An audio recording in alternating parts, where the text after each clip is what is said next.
ಚಾನಲ್ಗೆ ಸ್ವಾಗತ. ಎಲ್ಲರಿಗೂ ನಮಸ್ಕಾರಗಳು.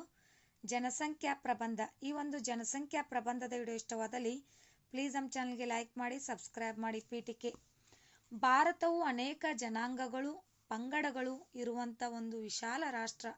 ಇಲ್ಲಿ ವಿವಿಧ ಭಾಷೆ, ಸಂಸ್ಕೃತಿ, ಧರ್ಮ, ಜಾತಿಗಳ ಜನರು ತಮ್ಮ ವಿವಿಧತೆಯನ್ನು ಮರೆತು ನಾವೆಲ್ಲರೂ ಭಾರತೀಯರು ಎಂಬ ರಾಷ್ಟ್ರೀಯ ಮನೋಭಾವನೆಯನ್ನು ಹೊಂದಿರುವುದೇ ರಾಷ್ಟ್ರೀಯ ಭಾವೈಕ್ಯತೆ. ಭಾರತವು ಪ್ರಜಾಪ್ರಭುತ್ವ ತಳಹದಿಯ ಮೇಲೆ ರೂಪಿತವಾಗಿರುವ ಒಂದು ಜಾತ್ಯತೀತ ರಾಷ್ಟ್ರವಾಗಿದ್ದು, ಪ್ರತಿಯೊಂದು ಧರ್ಮೀಯರು ತಮ್ಮ ಸಂಪ್ರದಾಯ ಪದ್ಧತಿಯನ್ನು ಆಚರಿಸಲು ಅವಕಾಶವಿದೆ. ವಿವರಣೆ: ಭಾರತವು ವಿವಿಧ ಧರ್ಮ, ಭಾಷೆ, ಬುಡಕಟ್ಟು ಜನಾಂಗಗಳನ್ನು ಹೊಂದಿದ್ದು, ದೇಶದ ಯಾವುದೇ ಮೂಲೆಗೆ ಹೋದರೂ ಅಲ್ಲಿ ವಿವಿಧತೆಯನ್ನು ಕಾಣುತ್ತೇವೆ.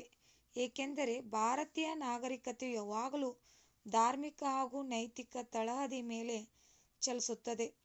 ದೇಶದ ಎಲ್ಲ ಭಾಗಗಳಲ್ಲಿಯೂ ಸಾಂಸ್ಕೃತಿಕ ಮತ್ತು ಜೀವನ ಮಾರ್ಗದ ಒಗ್ಗಟ್ಟು ಹಾಗೂ ದೃಷ್ಟಿಕೋನವು ಧರ್ಮ, ನಂಬಿಕೆ ಮತ್ತು ಆಚರಣೆಗಳಲ್ಲಿ ವಿಶಾಲ ವಿವಿಧತೆಯನ್ನು ಹೊಂದಿದೆ. ಆದರೂ ನಮ್ಮಲ್ಲಿ ನಾವು ಭಾರತೀಯರು ಎಂಬ ಬಲವಾದ ಬೇರಿದೆ. ನಮ್ಮ ದೇಶದ ರಾಷ್ಟ್ರಗೀತೆ, ರಾಷ್ಟ್ರಭಾಷೆ, ರಾಷ್ಟ್ರಮುದ್ರೆ ಇವು ನಮ್ಮ ಏಕತೆಯ ಸಂಕೇತಗಳಾಗಿವೆ. ಅಲ್ಲದೆ ವಂದೇ ಮಾತರಂ, ಸಾರೆ ಜಹಾಂ ಸೆ ಅಚ್ಚಾ, ಜನಗಣ ಮನ ಅಧಿನಾಯಕ ದಂತಹ ದೇಶದ ಭಕ್ತಿಗೀತೆಗಳು ನಮ್ಮಲ್ಲಿ ದೇಶ ಪ್ರೇಮ, ದೇಶಾಭಿಮಾನವನ್ನು ಹುಟ್ಟಿಸುತ್ತವೆ. ನಾವು ಒಂದೇ ಮನೆಯವರಂತೆ ಕೂಡಿ ಬಾಳುತ್ತಿರುವುದು ಇಡೀ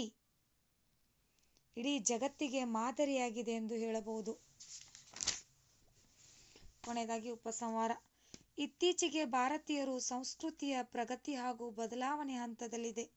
ವಿಜ್ಞಾನ ತಂತ್ರಜ್ಞಾನದ ಅಭಿವೃದ್ಧಿಯು ಗಾಳಿಯು ಇಡೀ ವಿಶ್ವವನ್ನೇ ನಡುಗಿಸುತ್ತದೆ.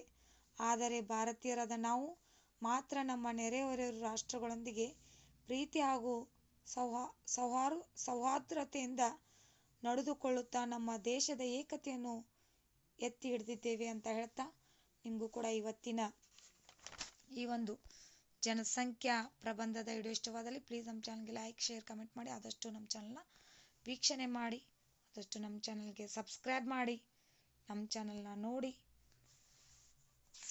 ಬೆಳೆಸಿ ಅಂತ ಹೇಳ್ತಾ ಥ್ಯಾಂಕ್ ಯು, ಧನ್ಯವಾದಗಳು.